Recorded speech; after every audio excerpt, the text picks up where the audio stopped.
நான் ப்ரெக்னெண்ட்டாக இருக்கும்போது கூட இந்த அளவுக்கு ஹாப்பியாக இல்லைங்க, அதை விட டபுள் மடங்காக எனக்கு ஹாப்பி ஆயிடுச்சு. என்னடா என்னைக்கும் எல்லாமே நீங்கள் ரொம்ப ஹாப்பியாக இருக்குன்னு தானே பார்க்குறீங்க. எல்லாருக்குமே ஒரு குட் நியூஸ் சொல்ல போகிறாங்க.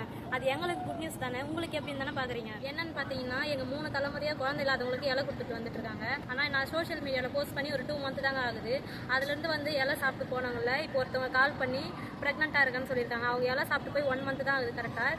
இப்போ இந்த நேற்று வந்து கால் பண்ணி சொல்லியிருந்தாங்க. அது கேட்கும்போது ரொம்ப ரொம்ப ஹாப்பி ஆயிடுச்சு எனக்கு. நான் ப்ரெக்னெண்ட்டாக இருக்கும்போது கூட இந்த அளவுக்கு ஹாப்பியாக இல்லைங்க, அதை விட டபுள் மடங்காக எனக்கு ஹாப்பி ஆயிடுச்சு.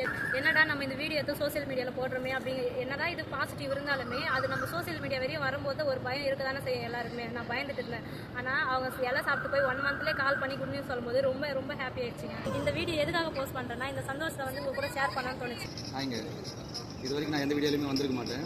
இந்த வீடியோவில் ஏன் வரேன் அப்படின்னா, ரொம்ப சந்தோஷமாக இருந்தது. அந்த சந்தோஷத்தை உங்க கூட வந்து ஷேர் பண்ணலாம் அப்படின்றதுக்காக ஒரே ஒரு காரணம் மட்டும்தான்.